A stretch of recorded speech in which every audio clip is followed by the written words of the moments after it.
राजपूत और इस बुलेटिन में आप सभी का स्वागत है।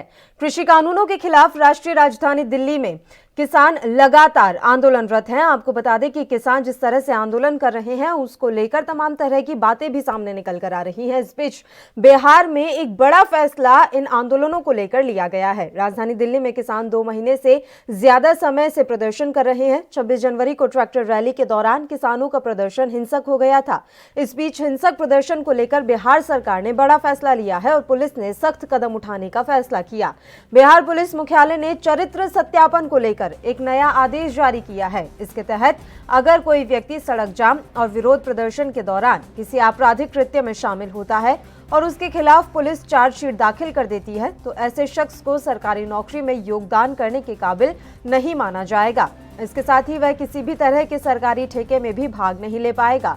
बिहार के डीजीपी एसके सिंघल द्वारा जारी इस आदेश के बाद विपक्ष बिहार सरकार पर हमलावर हो गया है। तेजस्वी यादव ने ट्वीट करके इस फैसले पर तमाम तरह के सवाल उठाए हैं। ये जानकारी हम आप तक पहुंचा रहे हैं। बड़ा फैसला इसे कहा जा रहा है बिहार सरकार और बिहार पुलिस का। यहां पर अब सरकारी संपत्ति को नुकसान पहुंचाने का अंजाम भुगतना पड़ेगा। प्रदर्शन करने वालों को अब सरकारी नौकरी नहीं मिलेगी, ना ही सरकारी ठेका। यानी कि प्रदर्शन करने वालों से बिहार पुलिस अब सख्ती से निपटेगी। इसके लिए नए सिरे से नोटिफिकेशन बकायदा जारी किया गया है, जिसमें साफ साफ लिखा है कि अगर आप प्रदर्शन करते पकड़े जाते हैं तो आपके आचरण प्रमाण पत्र पर इसका असर दिखेगा। इसका 100% पालन हो, ये सुनिश्चित करने की जिम्मेदारी थाना अध्यक्षों की होगी।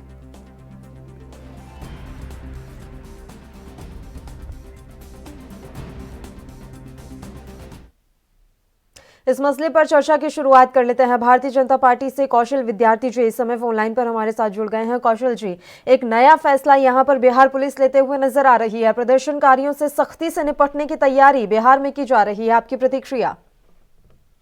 देखिए, यह तो एक लोकतांत्रिक व्यवस्था में प्रदर्शन करने का सबको अधिकार है, लेकिन ये व्यवस्था में कोई अगर तोड़फोड़ करता है कानून की दृष्टि से वो अमान्य है और उसके लिए ये सब है। पहले से व्यवस्था है, सब जगह है ये व्यवस्था।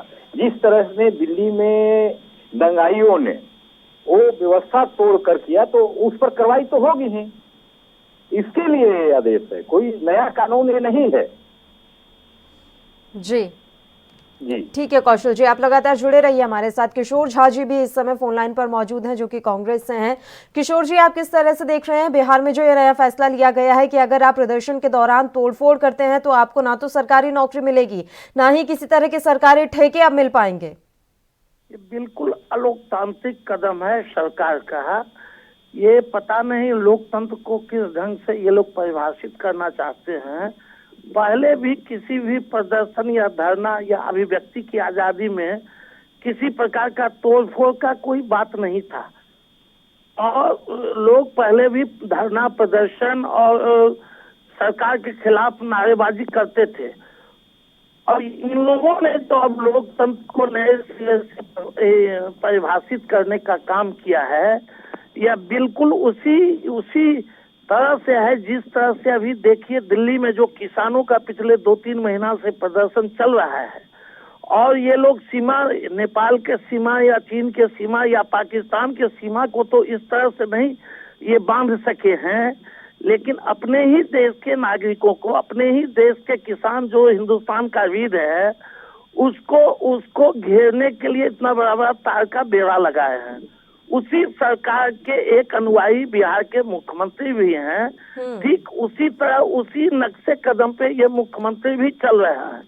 तोड़फोड़ करने की आजादी कभी नहीं थी, लेकिन धरना प्रदर्शन, सरकार के खिलाफ अभिव्यक्ति की आजादी ही लोकतंत्र की सौंदर्यता है। अब इसको इस तरह से ये लोग कुचलना चाहते हैं। प्रदर्शन करने से तो इनकार किया नहीं जा रहा किशोर जी, ये तो आप भी जान रहे हैं, लेकिन बात ये है ना कि आजकल हम भी देख रहे हैं कि किस तरह से हिंसक प्रदर्शन हो रहे हैं। मार धाड़, तोड़ फोड़, सरकारी संपत्ति को नुकसान पहुंचाना, इसे जायज भी तो नहीं ठहराया जा सकता। अगर इस पर रोक लगाने के लिए कोई फैसला लिया जा रहा है तो वो असंवैधानिक कैसे हुआ? इसे जायज तो नहीं ठहराया जा सकता, लेकिन क्या आप इसे जायज ठहराते हैं कि किसान का प्रदर्शन करने का इरादा था आउटर रिंग रोड पे और ये जो दीप सिंधु थे, जिनका बीजेपी के सांसद से रिश्ता था, जिनका भारत के प्रधानमंत्री गृह मंत्री के साथ फोटो है, वो अकेले अपने ग्रुप को लेके कैसे लाल किला पे चले गए? आपको मैडम मालूम होगा, साल भर पहले जेएनयू में पुलिस के सामने नकाबपोश लोग घुस के और सामान्य छात्रों को मारपीट किया। एक व्यक्ति का आज तक गिरफ्तारी नहीं हुआ। दिल्ली में दंगे हुई, बीजेपी के सांसद, बीजेपी के नेता कहते हैं कि गोली मारो, गाली देके। तो ये जिस तरह से ट्रेंड देश का बन रहा है, इसमें कौन लोग हैं? जब मान लीजिए एक पत्रकार न्यूज का कवर करता है, उसको आप पकड़ के जेल देते हैं, तो दीप सिंधु जो है वो क्या चीज था, उसको पकड़ के ये लोग नहीं अभी तक जेल में दिया है। उसी तरह से बिहार सरकार एकदम केंद्र के नक्शे कदम पे चल रही है। इस तरह से बिहार बहुत ही शांतिपूर्ण प्रदेश रहा है। बिहार तो आजादी के आंदोलन का जननी स्थल है। जो महात्मा गांधी देश की आजादी की आंदोलन बिहार की धरती से लिए। जयप्रकाश नारायण ने देश में जो कांग्रेस के खिलाफ बगावत की, उसकी शुरुआत बिहार से की। अब बिहार के मुख्यमंत्री कहेंगे कि कोई प्रदर्शन करेगा, कोई सरकार के खिलाफ अभिव्यक्ति करेगा, कोई अगर सरकार के खिलाफ लिखता है तो उसको नौकरी नहीं देंगे, उस पर मुकदमा करेंगे, उसका काम नहीं करेंगे। ये तो बिल्कुल तानाशाही प्रवृत्ति, जिस तरह केंद्र सरकार तानाशाह बनते जा रही है, उसी के नक्शे कदम पे बिहार के मुख्यमंत्री काम कर रहे हैं। ये लोकतंत्र को, लोगों की आवाज को दबाना चाहते हैं, लोगों की आवाज को कुचलना चाहते हैं, नौजवानों को ये दबाना चाहते हैं। ये लोकतंत्र का परिभाषा ये लोग बदल रहे हैं। लेकिन हिंदुस्तान आंदोलन की जननी है, बिहार आंदोलन की भूमि रही है, और बिहार सरकार के इस कुत्सित रवैये को बिहार के लोग बर्दाश्त नहीं करेंगे। कौशल जी, कुछ दिन पहले एक और बात यहाँ पर कही गई थी बिहार में कि अब तो सरकार के खिलाफ आप जिस तरीके से कुछ अपनी अभिव्यक्ति की आज़ादी के नाम पर ट्विटर पर या फिर सोशल साइट्स पर जो कुछ भी डालते थे, उसकी भी अब अनुमति नहीं है। अगर ऐसा कुछ पाया गया तो गिरफ्तारी तक हो सकती है। और आज ये नया नियम लागू कर दिया गया है, यानी कि अब किसी भी तरीके से ना तो सरकार की आलोचना की जाएगी, और प्रदर्शनों पर भी अब कहीं ना कहीं लोग डरेंगे, इस तरह के प्रदर्शन में भाग नहीं ले पाएंगे। उनको भी लगेगा कि गलती से अगर किसी और ने हिंसा की तो नाम हमारा भी आ जाएगा। कौशल जी, पहले से भी ये जारी है, आप भी जानती है कि लोकतांत्रिक प्रक्रिया से कहीं भी धरना प्रदर्शन करने के लिए कोई रोक नहीं है। लेकिन ये लोग लोकतंत्र के नाम पर जिस तरह से दिल्ली में खिलवाड़ किया, जिस तरह से लोगों ने वहां तोड़ फोड़ किया, हमारे सिपाही वहां फोर्स को मारा, ये क्या लोकतांत्रिक व्यवस्था है? ऐसे लोग ही संविधान को रक्षा करेंगे। और ये सरकार कोई नई आदेश नहीं दी है, पहले से भी था कि चारित्रिक प्रमाण पत्र बनाना पड़ता था। जो लोग पर केस होगा, चार्जशीट होगा, वैसे लोग को चारित्रिक प्रमाण पत्र तो पुलिस देती ही है। तो इसमें कहीं नहीं है। ये लोग जो बचाने का काम कर रहा है, दिल्ली के अंदर जो भी 70 लोग पकड़े गए, ये कांग्रेस की वहां के अमरिंदर सिंह की सरकार ने, उस सरकार ने 70 वकीलों की फौज खड़ा कर दी जी। ये जवाब देने लायक कांग्रेस नहीं है। कांग्रेस इसका मतलब कि सीधा सीधे उस आंदोलन से जुड़ी हुई है। खड़ा उस दंगे फसाद में इनका हाथ है। दिल्ली के दंगे में कपिल मिश्रा खड़ा होकर कह रहा था, दंगा भड़काने का काम कर रहा था। वो विजुअल विजुअल को देखिए। जेएनयू में पुलिस के बेस में पुलिस के हाथों पे निहत्थे हाथों पे हमला किया गया। पुलिस ने सबको बाइज्जत जाने दिया। जेएनयू में घुस के पुलिस के भेष में ये आरएसएस बीजेपी के लोग जाके निहत्थे हाथों पे मारा पीटी किए। पुलिस के सामने गई, एक आज तक इन्होंने एक आदमी को नहीं पकड़ा, एक आदमी को नहीं पकड़ा, आज तक इन्होंने एक आदमी को नहीं पकड़ा। सारे लोग बरी हो गए। और जो छात्र थे, जो पढ़ने लिखने वाले थे, कि दंगाइयों को मदद कर दिया इन्होंने। दिल्ली के घटना में दंगाइयों को मदद करने वाले पंजाब की सरकार जो है मदद, बिहार में ये नहीं चलेगा। दिल्ली में ये जो चला ले, बिहार आंदोलन की जन्मभूमि है। देश की आजादी के आंदोलन का अच्छा ठीक है, एक एक करके बात करेंगे। कौशल जी, तेजस्वी यादव कह रहे हैं मुसोलिनी और हिटलर को चुनौती दे रहे हैं नीतीश कुमार, सीधे हिटलर से यहाँ पर कंपैरिजन किया जा रहा है नीतीश कुमार का। नीतीश कुमार का सवाल बनता ही जा रहा है तानाशाह हिटलर। बिल्कुल किशोर जी, आ रही हूँ आपके पास। ये सवाल मेरा कौशल जी से है कि तेजस्वी यादव ने ट्वीट किया है और इस पूरे मसले पर उन्होंने प्रतिक्रिया दी है, साथ ही नीतीश कुमार की तुलना हिटलर से कर दी है। अरे भैया, नीतीश कुमार की सरकार, बीजेपी की सरकार लोकतांत्रिक प्रक्रिया में विश्वास करती है। और आप जानते हैं कि लालू यादव जिस तरह से हिटलरशाही करते थे, आपको याद है 12 का नरसंहार, उसमें राबड़ी देवी जी ने क्या कहा था? एक कौम का हत्या हुआ है, मैं क्यों जाऊंगा? ये भूल गए वो लोग। उसी सरकार के चक्के बट्टे लोग हैं, कांग्रेस के लोग भूले नहीं। मैडम, नीतीश जी के शासन में भी नरसंहार हुआ है।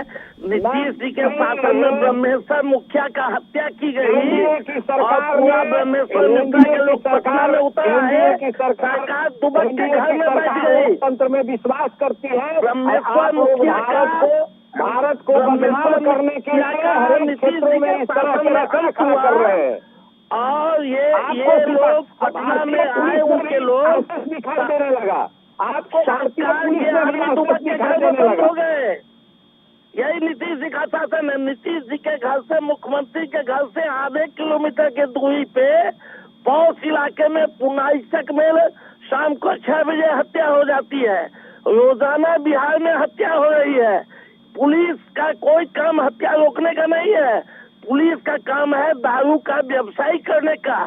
और देश में कहीं भी कुछ हो, लेकिन बिहार में ये गरीबों की आवाज को, नौजवानों की आवाज को, लोकतंत्र को, ये आंदोलन को दबा नहीं सकते हैं। और दुगनी ताकत से सरकार के खिलाफ लोग आंदोलन करेंगे। नीतीश सरकार 15 वर्ष के शासन में आज भी बिहार के लोग रोजाना पलायन कर रहे हैं। आपको बिहार में ढूंढने से किसी बस्ती में 50 नौजवान नहीं मिलेगा। कोई बंबई में धक्का खा रहा है। और बिहार की हालत तो आप लास्ट में कोरोना के समय में जो देखे, बिहार का इतना बढ़िया हालत कर दिया है कि कोरोना में हजार लोग पैदल सड़क पे जा रहे थे। कोरोना में किसी लोगों की किया तो एनडीए की सरकार ने किया, मोदी जी ने किया। नीतीश आंदोलन को दबा नहीं सकते हैं। बिहार आंदोलन की जननी है। किशोर झा जी, तेजस्वी यादव लिख रहे हैं कि 40 सीट के मुख्यमंत्री को बहुत ही ज्यादा डर है। आपको ये लग रहा है कि मुख्यमंत्री को किसी से डर है, इसलिए इस तरह के आदेश पारित किए जा रहे हैं? मुख्यमंत्री तो स्वयं पब्लिकली कहे हैं कि मेरे सरकार को किसी से खतरा है। ये तो मुख्यमंत्री स्वयं ये स्वीकार कर रहे हैं, पब्लिकली कहे हैं कि हमारी सरकार को किसी से खतरा है। मुख्यमंत्री को बताना चाहिए, व्यवस्था है। मुख्यमंत्री को बताना प्रदर्शन करने के लिए कोई रोक नहीं है। मुख्यमंत्री का नाम भारतीय जनता पार्टी के लोगों ने नाम पकड़ लिया है और मुख्यमंत्री जी भारतीय जनता पार्टी के नक्शे कदम पे काम कर रहे हैं। का अपमान बिहार के मुख्यमंत्री भारतीय जनता पार्टी से डर गई है और बिहार में आंदोलन को दबाया नहीं जा सकता। ठीक है, वैसे किशोर जी, आंदोलन को दबाने की यहाँ कोशिश नहीं की जा रही है। बात बस ये है कि आंदोलन के नाम पर जिस तरह की हिंसा की जा रही है, तोड़फोड़ की जा रही है, सरकारी संपत्तियों को नुकसान पहुंचाया जा रहा है, उस पर रोक लगाने की एक कवायद इसे देखा जा सकता है। आप दोनों मेहमानों का बहुत बहुत शुक्रिया तमाम चर्चा के लिए आप हमारे साथ जुड़े। तो बिहार पुलिस अब हिंसक प्रदर्शनकारियों से सख्ती से निपटने के लिए तैयार होती हुई नजर आ रही है और इसके लिए एक नोटिफिकेशन जारी कर दिया गया है। अगर हिंसक प्रदर्शन में कोई युवा शामिल होता हुआ मिला तो उसे ना तो सरकारी नौकरी मिलेगी, ना ही किसी तरह के सरकारी ठेके के काम में उसे लगाया जाएगा। एक छोटे से ब्रेक के लिए बुलेटिन में रुक रहे हैं, फौरन हाजिर होंगे।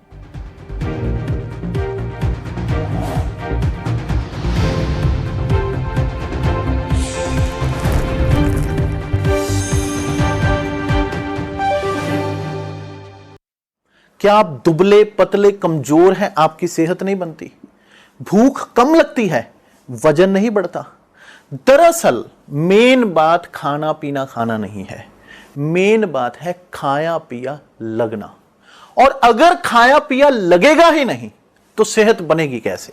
इसलिए हमारी संस्था सन्यासी आयुर्वेदा ने एक ऐसी दवा बनाई है जो कि आपके पाचन तंत्र को, आपके लीवर सिस्टम को ठीक करने का काम करती है, ताकि आप जो भी खाएं उसका पूरे का पूरा निचोड़ आपके शरीर को लगे, आपकी भूख बढ़े, खाया पिया सही से लगे, नया खून बने, हड्डियों में जान आए, वजन बढ़े, ताकत बढ़े, चेहरे पर नूर आए और आप मोटे तगड़े खूबसूरत पर्सनैलिटी के मालिक बन जाएं। यह दवा पूरी तरह से आयुर्वेदिक होती है। इसका शरीर पर कोई भी साइड इफेक्ट, कोई भी नुकसान या दुष्प्रभाव नहीं होता। लड़के लड़कियां दोनों इसका इस्तेमाल कर सकते हैं और पहले 15 दिन के अंदर ही आपको इसका असर महसूस हो जाएगा।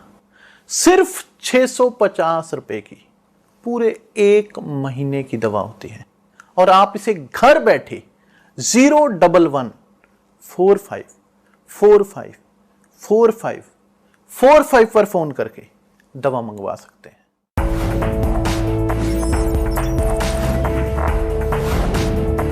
कम ब्रेक।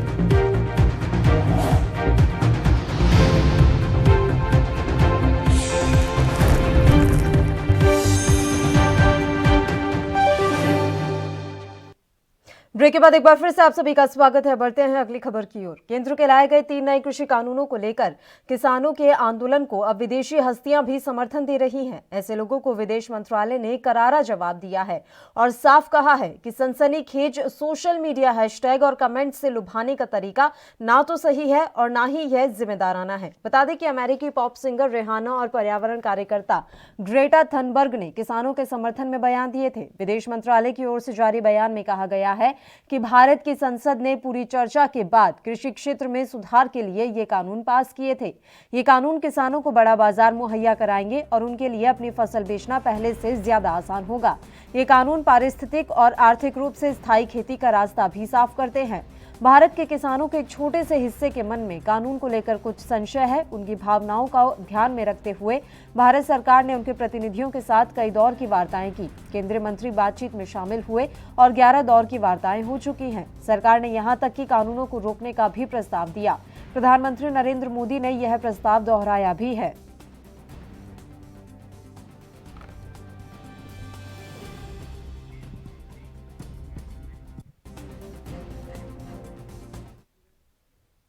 इस मसले पर चर्चा के लिए राजनीतिक विश्लेषक संदीप चौधरी जी इस समय लाइव हमारे साथ जुड़ गए हैं। संदीप चौधरी जी, विदेशी हस्तियों का हमारे देश के मामलों में हस्तक्षेप करना कहां तक सही है? रिहाना और ग्रेटा जिस तरीके से आज उन्होंने टिप्पणियां की हैं और उन्होंने ट्वीट किया है, उस पर बवाल हमारे देश में तो मचा हुआ ही है, लेकिन अब सवाल ये भी खड़ा हो गया है कि क्या इस तरह की परिस्थितियां सही है, ये अनुकूल है?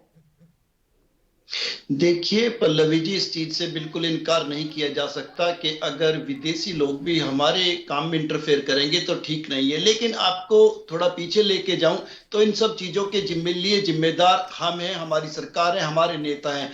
आपने अभी अमेरिका के चुनाव से पहले अमेरिका के अंदर हमारे देश के प्रधानमंत्री को यह कहते हुए सुना होगा कि इस बार ट्रंप सरकार। तो कहीं ना कहीं इन चीजों की शुरुआत हमने की है, हमारे नेताओं ने की है और आज जाकर वही चीजें हमारे गले की हड्डी बन गई हैं। तो इन चीजों को भी हमें समझना पड़ेगा और आगे के लिए सबक भी हमें लेना पड़ेगा कि हम अपनी चीजों को, अपनी पॉलिटिक्स को अपने देश में अपने लोगों के बीच में रखें, उसको इंटरनेशनल इशू ना बनाएं। ये चीजें अगर इंटरनेशनल इशू बनेंगे तो इसी तरीके से इंटरनेशनल लोग हमारे देश की प्रॉब्लम में समस्या खड़ी करेंगे। लेकिन बात यह है ना कि जब अमेरिकी संसद पर हमला होता है तो रिहाना की तरफ से कोई ट्वीट नहीं किया जाता, वो कोई प्रतिक्रिया नहीं देती, लेकिन हमारे देश में किसान आंदोलन हो रहा है तो इतना इंटरेस्ट क्यों? ऐसी चीजें पल्लवी जी आप अपने देश में भी देख सकते हो। जिस तरीके से कंगना रनौत आज की तारीख में एक्टिव है, जब हमारी संसद में अफजल जैसे आतंकवादी घुसे थे तो वो कुछ भी नहीं बोली थी। इससे पहले भी ऐसे अनेक मुद्दे हुए हैं। मुंबई में आतंकवादी हमला हुआ था, कंगना रनौत नहीं बोली थी। तो ये तो टाइम की बात है, कौन कब अपने बिल से बाहर निकल के आ जाए, किस चीज पे कौन आदमी टिप्पणी करने लगे। हालांकि इन लोगों का राजनीति से कोई मतलब भी नहीं होता है, लेकिन कभी कुछ सुर्खियां पाने के लिए, कभी न्यूज में बने रहने के लिए इस तरीके की चीजें आते हैं। हालांकि इन चीजों से न जो किसान आंदोलन है उसको कोई बल मिलेगा, ना किसान आंदोलन कमजोर होगा, ना रिहाना की वजह से या मियां खलीफा की वजह से सरकार पे कोई फर्क पड़ता। लेकिन हाँ, ये चीजें हैं कि एक न्यूज बन जाती है, मीडिया कवरेज इनको मिल जाता है, इनके ऊपर चर्चा हो जाती है, इससे ज्यादा कुछ भी नहीं है। बिल्कुल, और यही कारण है कि हमारे जो विदेश मंत्रालय है उन्होंने जवाब दिया है कि हैशटैग से लुभाना एक गैर जिम्मेदाराना कृत्य है। विदेशी हस्तियां भले ही किसान आंदोलन को समर्थन दे रही हों, लेकिन साफ तौर पर देखा जाए कि ये हमारे देश का अंदरूनी मसला है और इससे हमें ही निपटना है। लेकिन सरकार को तो सोचना पड़ेगा संदीप चौधरी जी कि अब विदेशी हस्तियां भी इसमें दखल देने लगी हैं और इस पर हर किसी की नजर है। ये समझना अब इतना मुश्किल नहीं है कि पूरी दुनिया की निगाहें टिकी हुई है हमारे देश के किसान आंदोलन पर। बिल्कुल पल्लवी जी, पूरी दुनिया की निगाहें टिकी हुई हैं और इसके साथ साथ ये चीज है कि जब हमारे देश की किसान की समस्या घरों से निकलकर शहरों तक पहुंची, शहरों से निकलकर प्रदेशों तक पहुंची, प्रदेशों से निकलकर दिल्ली के बॉर्डरों पर आज की तारीख में जमा है, उस चीज को पूरी दुनिया देख रही है। और आज हमारे देश के गांवों में रहने वाले लोगों की क्या स्थिति है, मजदूर किस स्थिति में रहते हैं, किसान स्थिति में रहते हैं, ये सारी चीजें भी आज एक इंटरनेशनल सब्जेक्ट बन चुकी है। इंटरनेशनल लोग इन चीजों को सर्च कर रहे हैं और हमारे देश की किसान की हालत को जानने की कोशिश कर रहे हैं, जो बिल्कुल भी मुझे लगता है उचित नहीं है। किसान की चीजों पर ध्यान दिए जाने की जरूरत है, किसान की हालत को भी अच्छी किए जाने की जरूरत है। अगर आप ये देखिए पल्लवी जी, जिस तरीके से अंबानी कभी डीजल और पेट्रोल पंप पे नौकरी करते थे और आज वो कितने बड़े बन गए हैं, तो इसका क्या कारण है कि हमारी दूसरी जो लाइन है, खासकर जिस तरीके से किसान और मजदूर का जो एग्रीकल्चर फील्ड है, इसमें प्रोग्रेस क्यों नहीं, क्यों लोग हमेशा नीचे दबते चले गए। लेकिन इस समस्या का समाधान निकलेगा कैसे संदीप चौधरी जी? अभी तो माहौल ऐसा बनता हुआ नजर नहीं आ रहा है कि यहाँ पर अभी बातचीत का कोई रास्ता खुल जाए। दोनों ही पक्षों में ठनी हुई है इस समय, और आज महापंचायत की गई, जींद में कितनी संख्या में लोग जुटे हैं, तो सरकार की नींद तो उड़ ही गई होगी। तो माहौल कैसे तैयार होगा बातचीत का? देखिए पल्लवी जी, ये एक संवैधानिक अधिकार है जो प्रजातंत्र में हर किसी को मिला हुआ है कि कोई भी समस्या हो तो आप इकट्ठे हो सकते हैं, इकट्ठे होकर के आप सरकार को अपनी ताकत दिखा सकते हैं प्यार से, क्योंकि हमारे यहाँ वोट की राजनीति है, वोट बैंक से हमारा देश चलता है। हमारे देश का आम आदमी भी वही राइट रखता है जो अंबानी रखता है प्रजातंत्र में। तो अगर आपके पास संगठन है, आपकी हाँ में हाँ मिलाने वाले लोग हैं, वो आपकी समस्याओं को समझ रहे हैं, तो सरकार समझ सकती है। जितना बड़ा जनसमूह होगा कि इनकी समस्या इतनी वाजिब है और इनकी ये बात मानने वाली है, तो अगर किसान इकट्ठा हो रहा है, उसकी कोई समस्या है, तो आप ये समझ सकते हैं अगर चीजें सही होंगी तभी पब्लिक इकट्ठी होती है, अदरवाइज पब्लिक पागल नहीं है और किसी गलत आदमी के पीछे इकट्ठी नहीं हो सकती। तो चीजें कहीं ना कहीं धरती पे, जमीन पे हैं और उन चीजों को सरकार को समझना पड़ेगा। और किसान इसी तरीके से इस चीज को समझाना चाहते हैं, जैसे बापू ने लोगों को इकट्ठा किया था, कई बड़े आंदोलन किए और अंग्रेज समझ गए थे कि ये आज गुलामी नहीं चाहते, ये आजाद होना चाहते हैं। इसी तरीके से ये कृषि बिल वाला मामला है जो सरकार और किसानों के बीच फंसा हुआ है। सरकार इसको समझाने में कामयाब नहीं हुई, अदरवाइज और भी बहुत सारे बिल सरकार लेकर के आई है और किसानों ने और मजदूरों ने, पूरे हिंदुस्तान ने उनका समर्थन किया और साथ खड़े हुए। बिल्कुल, लगातार जो है समर्थन की हम देख भी रहे हैं कि समर्थन बहुत मिल रहा है किसानों को। राकेश टिकैत के आंसुओं का सैलाब तो ऐसा आया है कि जैसे अब हर कोई इस किसान आंदोलन को समर्थन देना चाहता है, और उसका जीता जागता उदाहरण है कि अब तो विदेशी हस्तियां भी इस आंदोलन को समर्थन देती हुई नजर आ रही हैं। सरकार के लिए कितनी मुश्किल घड़ी मान रहे हैं आप संदीप चौधरी जी से?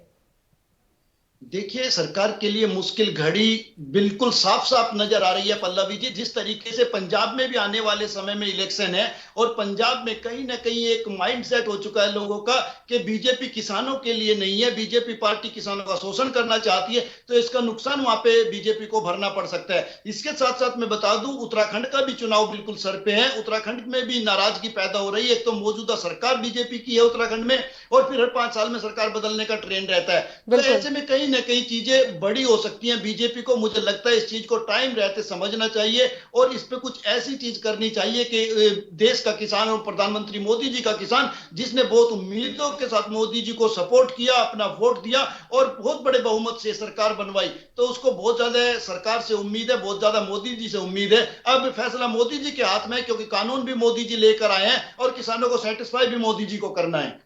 बिल्कुल, लगातार अब सरकार को इस ओर ध्यान देना ही पड़ेगा, क्योंकि काफी दिनों से ये आंदोलन चलता आ रहा है और अब तो समय काफी खिंच रहा है।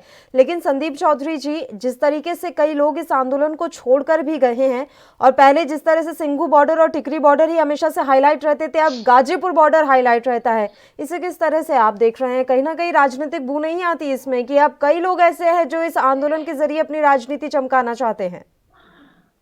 देखिए मैडम, इस तरीके के रास्ते मुश्किल होते हैं। सरकार से टकराना आसान बात नहीं होती है। जो बिल्कुल जान हथेली पे लेके चलेगा वही आखिर तक पहुंचता है। आप ये देखिए, कई सैनिक, जब भारत पाकिस्तान का युद्ध हुआ या चाइना का युद्ध हुआ, तो बॉर्डर से भी कई लोग मैदान छोड़ के भाग गए। इसका मतलब ये नहीं था कि भारतीय फौज मैदान छोड़ करके भाग गई। तो जो लोग हिम्मत से डटे रहेंगे, जिनको ये लगता है कि मैं अपनी जान देकर भी किसानों के लिए लड़ूंगा, वो लोग मैं वहां पे डटे रहेंगे। और उनमें से एक काम जो हम सबके सामने है, वो सिद्ध करके दिखाया राकेश टिकैत ने, जो आखिरी क्षणों में, जिस दिन पूरे देश का मीडिया ये दिखा रहा था कि आज किसानों को उखाड़ के फेंक दिया जाएगा, आज ये आखिरी रात होगी, और उस दिन जिस तरीके से हमने राकेश टिकैत के आंसू देखा, लोगों के अंदर से वो जलजला देखा, उन आंसुओं ने पूरे किसान आंदोलन को बदलने का काम किया। हालांकि ये जो आंसू हैं, इस तरीके के आंसू पहली बार राकेश टिकैत की आंखों से नहीं निकले। ये हमने संसद में उत्तर प्रदेश के मुख्यमंत्री योगी की आंखों से भी देखे। जब वो एक सांसद थे, उनके ऊपर बहुत सारे केस लगे थे, तो उनकी आंखों से जब वो आंसू निकले तो लोगों ने उनको भी मुख्यमंत्री की कुर्सी तक पहुंचाने का काम किया। इस तरीके के आंसू हमने प्रधानमंत्री की आंखों से भी झलकते देखे हैं।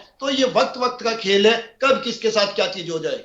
बिल्कुल वक्त वक्त का खेल है। अभी जिस तरह से खेल पूरा पलटता हुआ नजर आ रहा है, सरकार को लग रहा था कि उन्होंने किसान आंदोलन पर जीत पा ली, लेकिन अब उनका भी खेल पलटता हुआ यहाँ नजर आ रहा है। तो क्या लग रहा है, क्या किसान इस प्रस्ताव पर विचार कर पाएंगे कि ठीक है 1.5-2 साल के लिए स्थगित कर देते हैं जो भी ये कानून है, और उसके बाद चर्चा का रास्ता अख्तियार कर लेते हैं? क्योंकि सरकार की सुई वहीं अटकी हुई है कि पहले आप इस बात पर मानिए कि ठीक है 2 साल के लिए कानून स्थगित हो गया, हम अपना किसान आंदोलन खत्म कर रहे हैं, और फिर बातचीत की शुरुआत होगी। देखिए पल्लवी जी, ये फैसला तो किसानों को और सरकार को करना है कि किस तरीके से आंदोलन को खत्म करना है। लेकिन मुझे लगता है अगर एक बार प्रधानमंत्री जी बीच के लोगों को निकाल कर, क्योंकि प्रधानमंत्री जी एक ऐसी बैकग्राउंड से आए हैं, एक चाय वाला हमारे देश का प्रधानमंत्री बना है, तो मुझे नहीं लगता उनको किसी मीडिएटर की जरूरत हो सकती है। और जिस तरीके से हमने लोकसभा विधानसभा इलेक्शनों में देखा है, मोदी जी जाते हैं, रैलियां संबोधित करते हैं और लोग उनके नाम की ताली बजाते हैं और हर हर मोदी, घर घर मोदी भी कहते हैं। तो ऐसे में अगर किसानों के बीच में एक बार मोदी जी चले जाएं, या वहीं अपने ऑफिस से बैठे बैठे वो किसानों से एक बार डायरेक्ट संवाद कर ले और वो कह दें कि भैया ये जो मैं बिल लेकर आया हूं, अगर इससे आपका नुकसान होता है तो आप मुझे 1 साल या 2 साल दीजिए, मैं इस बिल को खुद वापस ले लूंगा अगर आपका फायदा नहीं होता है। इस तरीके की कहीं ना कहीं बातचीत की जरूरत है। तो खुद मोदी जी को करना है। प्रधानमंत्री को अब आगे आना होगा, प्रधानमंत्री को ही बागडोर संभालनी होगी, तब जाकर शायद स्थितियां संभल पाए। बहुत बहुत शुक्रिया संदीप चौधरी जी, आप हमारे साथ जुड़े तमाम चर्चा के लिए। बुलेटिन में एक छोटे से ब्रेक के लिए रुक रहे हैं, फौरन हाजिर होंगे।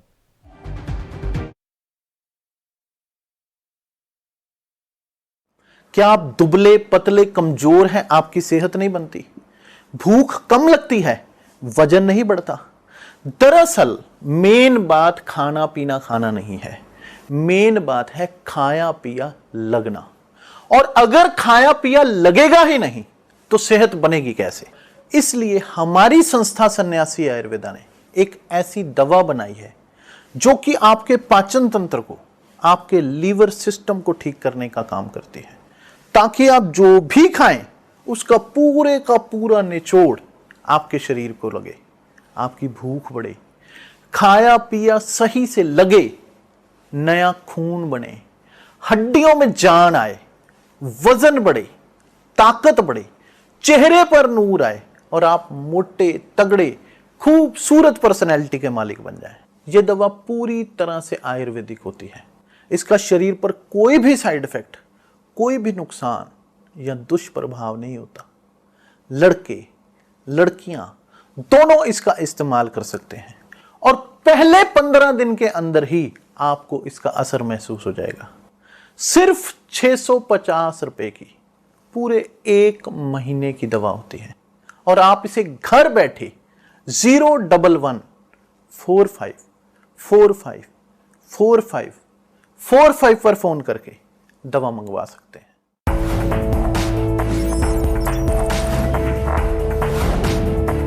कम ब्रेक और ज्यादा खबरों।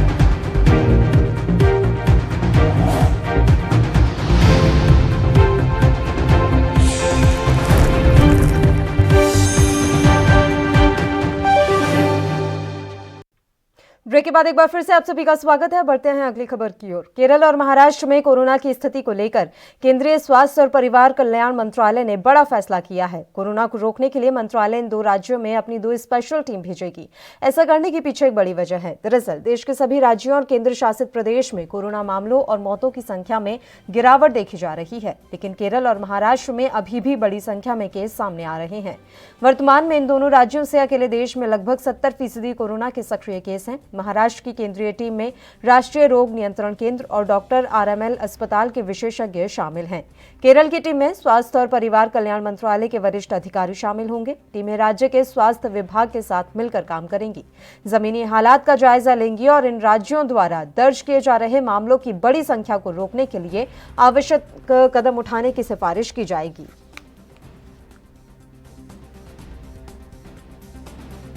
पहले से ही महाराष्ट्र और केरल में लोड पहले से ही है, उसके कई वजह है, लेकिन ये आज की बात नहीं है। पहले से ही महाराष्ट्र में नंबर ऑफ़ केसेस ज़्यादा है, लेकिन केंद्र का मार्गदर्शन, ICMR का मार्गदर्शन हमें मिलते आया है। और अभी भी अगर उन्होंने कोई टीम भेजी और कोई अच्छे सुझाव दिए तो वो स्वागतार्ह है।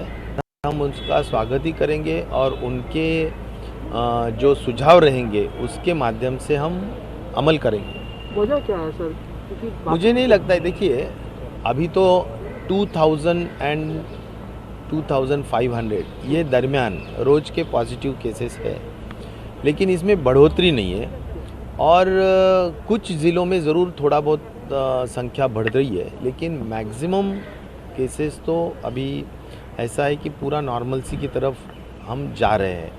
नॉट एब्सोल्यूट नॉर्मलसी, लेकिन नॉर्मलसी की तरफ हम जा रहे हैं। और पिछले 1.5-2 महीने तक कोई उसमें बहुत ज़्यादा यानी रिकॉग्नाइजेबल ऐसा फिगर बढ़ा नहीं है, और इसलिए मुझे चिंता वाली कोई बात नहीं लग रही है। लेकिन एक है कि ज़रूर पॉजिटिविटी रेट कुछ ज़िलों में ज़्यादा है, तो वहाँ पर टेस्टिंग बढ़ाना ज़रूरी है। वहाँ पर और ज़्यादा जो भी एहतियात है वो बरतनी ज़रूरी है। तो हम ज़रूर उसके ऊपर ध्यान देंगे, और जो भी केंद्र शासन के लोगों का सुझाव रहेगा, सूचना रहेगी, उसके माध्यम से हम ज़रूर 100% अमल करेंगे। और इस खबर पर तमाम जानकारी देने के लिए हमारे संवाददाता सत्यप्रकाश सोनी इस समय लाइव जुड़े हुए हैं। सत्यप्रकाश, आपसे पूरी जानकारी चाहेंगे, महाराष्ट्र में कोरोना की स्थिति क्या कुछ है, और बड़ी बात यह है कि जहां पूरे देश में कोरोना अब काबू में होता हुआ दिख रहा है, महाराष्ट्र में स्थितियां क्यों नहीं सुधर रही? जी पल्लवी, देखिए जिस तरह से लगातार केंद्र सरकार इस पूरे मामले में निगाह बनाई हुई है कि देश के अन्य राज्यों में कोरोना की जो संक्रमण थी वो काफी गिरावट में है। ऐसे में महाराष्ट्र के साथ साथ केरल में भी लगातार ये देखा जा रहा है कि कोरोना में लगातार बढ़ोतरी देखी जा रही है। ऐसे में केंद्र सरकार ने एक बड़ा फैसला लिया है कि इन दोनों राज्यों में केंद्र ने एक टीम बनाई है। उस टीम को जो है केरल और महाराष्ट्र में एक साथ पहले भेजेगी और जांच करेगी कि किस तरह से लोगों में कोरोना का जो संक्रमण वो बढ़ते हुए नजर आ रहा है। फिलहाल ये भी देखा जा रहा है कि किस तरह से लगातार जो है कोरोना की जो क्षमता है वो कहीं कहीं बढ़ती हो रही है, जबकि ये भी महाराष्ट्र में देखा जा रहा है कि जो जहां से कोरोना की जो है ज्यादा बढ़ोतरी थी उस इलाकों में जो कोरोना जबकि कम है। यही वजह है कि केंद्र शासित राज्यों सहित जो इन दोनों राज्यों में जो है अब अलग अलग टीमें जाएंगी और निरीक्षण करेंगी कि इस तरह से लगातार कोरोना की बढ़ोतरी हो रही है।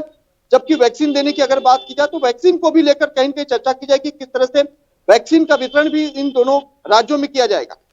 बिल्कुल, अब जो टीमें भेजी जा रही हैं दोनों राज्यों में, सत्यप्रकाश, वो टीमें किस तरह से काम करेंगी? इन टीमों को भेजने का सबसे बड़ा कारण क्या माना जा सकता है? ये तो जाहिर है कि कोरोना की स्थिति का जायजा लेने के लिए ही जा रही हैं, लेकिन किस तरह से ये टीमें काम करेंगी और रोल क्या रहेगा इन टीमों का? देखिए, महाराष्ट्र की अगर बात किया जाए तो महाराष्ट्र के RML हॉस्पिटल के जो विशेषज्ञ हैं उनको नियुक्त किया गया है, जो महाराष्ट्र में जो है नियुक्ति करेंगे और जायजा लेंगे कि किस तरह से लगातार कोरोना की जो पुष्टि है वो बढ़ती जा रही है। उनके रिपोर्ट्स को खंगाला जाएगा कि जो रिपोर्ट दी जा रही है वो कितना सही है।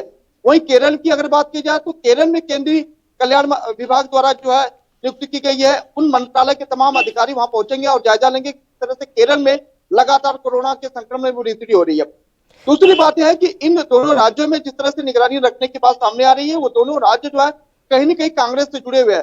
तो केंद्र जरूर ये जानना चाहती है कि उन उन दोनों राज्यों में क्यों आखिर, और इसकी क्या बड़ी वजह मानी जा रही है कि इन दोनों राज्यों में कोरोना की जो संक्रमण है वो कम क्यों नहीं हो रहा है? बिल्कुल। और अभी क्या कुछ केस हैं? अगर बात वर्तमान समय की करें तो महाराष्ट्र में ताजा कितने केस कोरोना के सामने आए हैं? मृत्यु दर क्या कुछ कह रही है? देखिए, अगर मृत्यु दर की बात की जाए तो मृत्यु दर मेरे ख्याल से बहुत कम आंकड़े सामने आ रहे हैं। ऐसे में बताया जा रहा है कि माइनस में है, लेकिन जिस तरह से संक्रमण की संख्या बढ़ रही है वो बेहद चौंकाने वाला। 1000 की, हालांकि रोजाना की अगर बात करें तो 1000 की संख्या से काफी बेहद नीचे है, लेकिन जिस तरह से अन्य राज्यों की अगर तुलना किया जाए तो महाराष्ट्र और केरल में कोरोना की संक्रमण की संख्या लगातार बढ़ती हुई नजर आ रही है। बिल्कुल, बहुत बहुत शुक्रिया सत्यप्रकाश तमाम जानकारी हम तक पहुंचाने के लिए। तो आपको बता दें कि महाराष्ट्र में कोरोना के केस लगातार बढ़ते हुए दिख रहे हैं और इसी के साथ राज्य सरकार की जहां चिंता बढ़ रही है वहीं केंद्र सरकार के लिए भी ये मुसीबत का सबब बना हुआ है। चलिए रुक करते हैं अगली खबर का। देश के प्रधानमंत्री का स्वच्छ भारत का सपना आखिर कैसे साकार होगा, ये बड़ा सवाल लगातार बना हुआ है, क्योंकि जब इस सपने को साकार करने वाले जिम्मेदार ही अपना काम सही से नहीं कर रहे हैं तो कैसे बात बनेगी। हम बात कर रहे हैं उत्तर प्रदेश के सिद्धार्थनगर जिले के उसका बाजार ब्लॉक के ग्राम पंचायत बरदहा की, जहां शौचालय सिर्फ नाम का ही बना हुआ है। इस गांव में शौचालय में कहीं दरवाजा नहीं लगा है तो कहीं छत ही नहीं लगी है। कुछ शौचालय तो ऐसे हैं जो कि खेतों में बना दिए गए हैं और शौचालय का गड्ढा ही नहीं बनाया गया है। सरकार जहां घर घर शौचालय देने का कार्य कर रही है वहीं लोग खुले में शौच करने को आज भी मजबूर हैं। इसकी वजह है भ्रष्टाचार। सरकार द्वारा 12,000 रुपए स्वच्छ भारत मिशन योजना के तहत लाभार्थी के खाते में दिए जाते हैं, लेकिन हकीकत जो देखने को मिल रही है उसमें इस गांव में ठेकेदारी प्रथा से आधे अधूरे शौचालयों का निर्माण कराकर जिम्मेदारों ने पैसा हड़प लिया और कागजों में सभी के घरों में शौचालयों को बनवा भी दिया।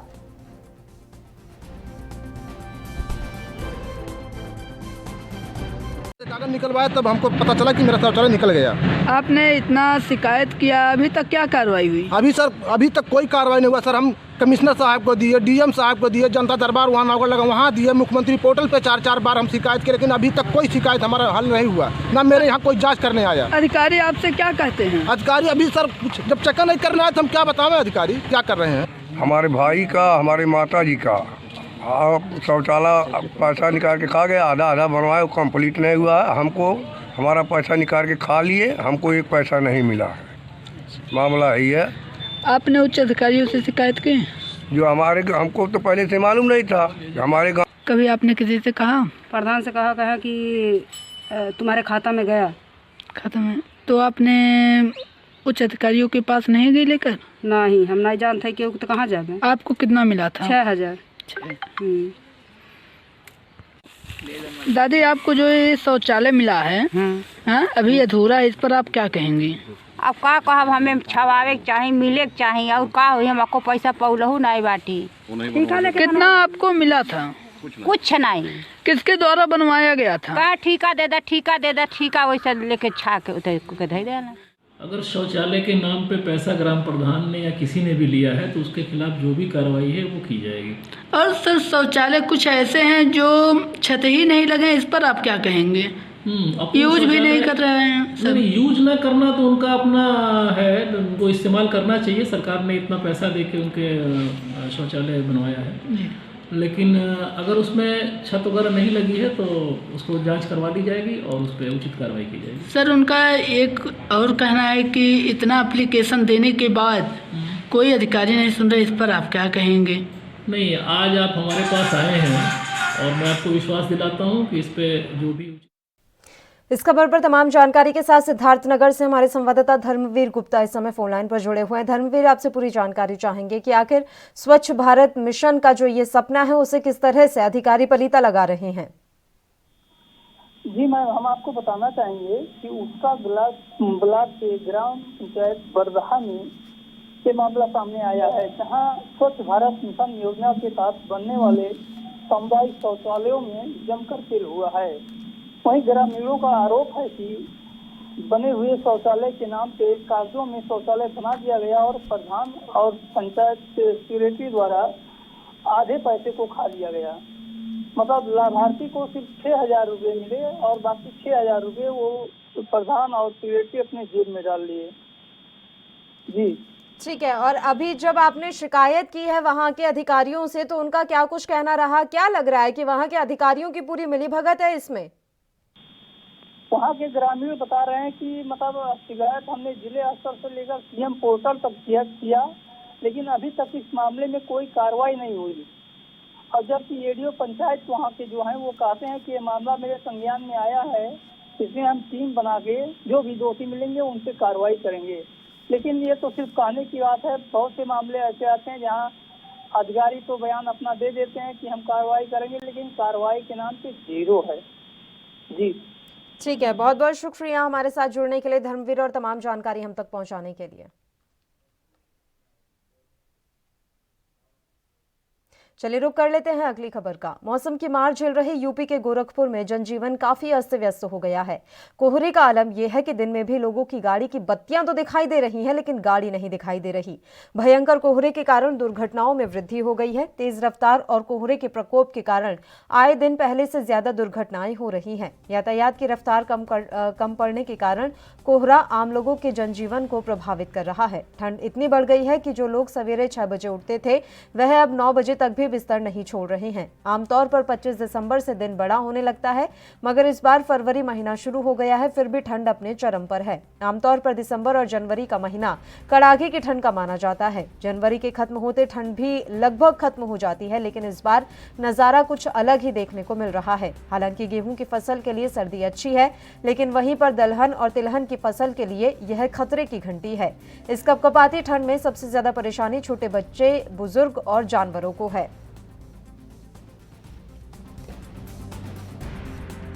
कोहरा प्रकृति का एक स्वाभाविक स्वरूप है।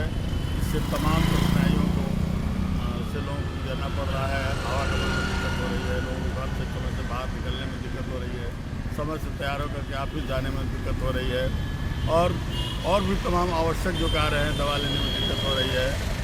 और काफ़ी सबसे ज़्यादा ये मौसम कोहरा प्रभावित कर रहा है यात्रियों को और ट्रेवल में गाड़ियाँ लगी हैं, आए दिन दुर्घटना हो रही हैं और रोज़ कुछ न कुछ लोग मर भी रहे हैं और तमाम क्षति हो रही है। आपका नाम? शशांक सक्सेना है। कोहरे की वजह से आपको क्या क्या तकलीफों का सामना करना पड़ रहा है? कोहरे से इनकी तकलीफ का सामना करना पड़ रहा है हमको। जैसे अब ट्रैवल करने में हमको ज़्यादा दिक्कत हो रही है, दवा लेने में, और आम जनता को भी ज़्यादा तकलीफ हो रही है उनको ट्रैवल करने में। जैसे दवा लेने जा रहे हैं, मार्केट में करने जा रहे हैं इस समय। गोरखपुर से हमारे संवाददाता रवि गुप्ता इस समय फोन लाइन पर जुड़ गए हैं इस खबर पर तमाम जानकारी देने के लिए। रवि गुप्ता, आपसे पूरी जानकारी चाहेंगे। कोहरे का कहर अभी भी गोरखपुर में साफ तौर पर नजर आ रहा है और ये जानकारी मिल रही है कि इस कोहरे के कारण सड़क दुर्घटनाओं की संख्या में इजाफा हुआ है। जी बिल्कुल, यहाँ पे कोहरा इतना ज्यादा हो रहा है सुबह के समय और रात के समय कि बस कार गाड़ी या हो या मोटरसाइकिल हो, उसकी बस लाइटें दिख रही हैं। पास आने पे मालूम चल रहा है कि ये कार आ गई सामने, या फिर बाइक आ गई, या ट्रक आ गया। ऐसे भ्रम में जो लोग थोड़ा सा तेज रफ्तार से गाड़ी चला रहे हैं वो एक्सीडेंट का शिकार हो रहे हैं और हाथ पैर टूटने से लेके मौत तक की हो जा रही है। और कोहरा इस समय ऐसा है कि जो बच्चे शाम को गलियों में चाहे फील्ड में खेलते हुए दिख रहे थे वो इस समय एकदम घरों में पैक हो चुके हैं। खासकर बुजुर्ग जो टहलने जाते थे सुबह शाम, उनका टहलाई बंद हो गया है। वो लोग सब लोग, बच्चे हो या फिर बुजुर्ग हो, घरों में पैक हो गए हैं। बिल्कुल, मौसम विभाग का क्या कुछ कहना है? गोरखपुर में ये कोहरे का कहर आखिर कब तक रहेगा? अब ये मैं नहीं कह सकता हूँ कब तक रहेगा, लेकिन फिलहाल दिन में थोड़ी सी धूप निकलती है और सुबह और शाम तक कोहरा रहता है। बिल्कुल रवि, आपसे ये भी जानकारी चाहेंगे कि लोगों की दिनचर्या पर किस तरह से असर पड़ रहा है इस कोहरे के कारण? अब जब कोहरा गिर रहा है तो ठंड बढ़ रही है। लोगों का जो सुबह उठने वाला कार्यक्रम होता था कि जो सुबह आदमी 5 बजे 6 बजे उठ के टहलने चला जाता था, वो ठंड के मारे अब रजाई में ही रह जा रहे हैं लोग, और 8 बजे 9 बजे तक वो लोग उठ रहे हैं, जिससे उनकी दिनचर्या काफी प्रभावित हो रही है। और इस कोहरे का असर फसलों पर क्या कुछ नजर आ रहा है रवि गुप्ता? क्योंकि पशुओं के लिए यहाँ कोई जो व्यवस्था है बाड़े वाली, वो उतनी व्यवस्था उनके पास नहीं है कि सबको उसकी बोरा बोलते हैं इधर, चट्टी जो उड़ाई जाती है, व्यवस्था हो सके। जो छुट्टे पशु हैं उनकी काफी दयनीय स्थिति है, क्योंकि उनकी देख रेख करने वाला कोई नहीं है। पशु जानवर भी अपने जो है बॉडी को एक लिमिट तक एब्जॉर्ब कर पाते हैं, मौसम के अनुरूप ढाल पाते हैं, लेकिन यहाँ जो मौसम इस समय ठंड का, वो उम्मीद से ज्यादा ठंडा है, इसलिए पशुओं को काफी परेशानी है। ठीक है, बहुत बहुत शुक्रिया रवि तमाम जानकारी हम तक पहुंचाने के लिए। तो आपको बता दें कि गोरखपुर में कोहरे का कहर अभी भी नजर आ रहा है साफ तौर पर, और लोगों की दिनचर्या पर इसका खासा असर पड़ रहा है। इसी के साथ इस बुलेटिन में इतना ही। नमस्कार।